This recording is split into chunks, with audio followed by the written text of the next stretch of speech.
آپ نے شاید واقعہ سنا ہوگا، حضرت شیخ احمد کبیر رفاعی رحمت اللہ علیہ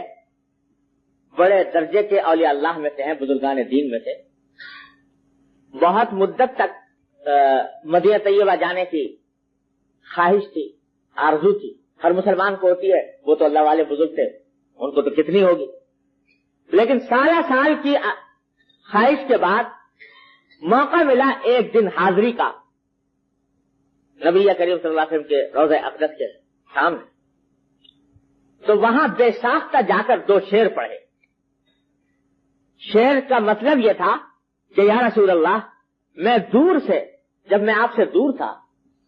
تو میں اپنے روح کے ذریعے آپ کی خدمت میں سلام بھیجا کرتا تھا، اللہم صلی علی سیدنا، درود کے ذریعے سلام بھیجا کرتا تھا، لیکن آج اللہ تبارک و تعالیٰ نے یہ موقع مجھے عطا فرمایا کہ میں خود آپ کے روضہ اقدس پر حاضر ہوں، فامدد یدیک لکی تحظی بہا شفتی، تو یا رسول اللہ اپنا دست مبارک بڑھائیے تاکہ میں آپ کے دست مبارک کو بوسہ دے۔ یہ شعر پڑھے تو مورخین نے لکھا ہے کہ جو ہی یہ شعر پڑھے تو روضہ اقدس میں سے نبی کریم سرور دو عالم صلی اللہ علیہ وسلم کا دست مبارک ظاہر ہوا، اور ہزاروں انسانوں نے یہ نظارہ کیا کہ دست مبارک ظاہر ہوا، احمد کبیر رفاعی رحمۃ اللہ نے دست مبارک کو بوسہ دیا اور دست مبارک پھر واپس آیا۔ اتنا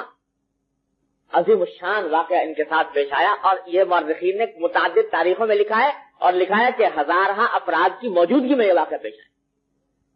لیکن جب یہ واقعہ ہو چکا تو شیخ احمد کبیر رفاعی رحمۃ اللہ نے کیا کیا، اس واقعے کے بعد جا کر سب مسجد نبوی کے دروازے پر لیٹ گئے اور کہا کہ جتنے لوگ ہیں میں سب کو قسم دیتا ہوں کہ میرے اوپر پاؤں رکھ رکھ کے گزرے، میرے اوپر پاؤں رکھ کے گزرے۔ کیوں؟ اس واسطے کہ کہیں ایسا نہ ہو کہ جو عظیم الشان واقعہ میرے ساتھ پیش آیا ہے تو اس سے میرے دل کے اندر یہ کبر نہ پیدا ہو جائے کہ میرا تو مقام یہ ہے کہ رسول اللہ صلی اللہ علیہ وسلم کے مبارک میرے سامنے ظاہر ہو۔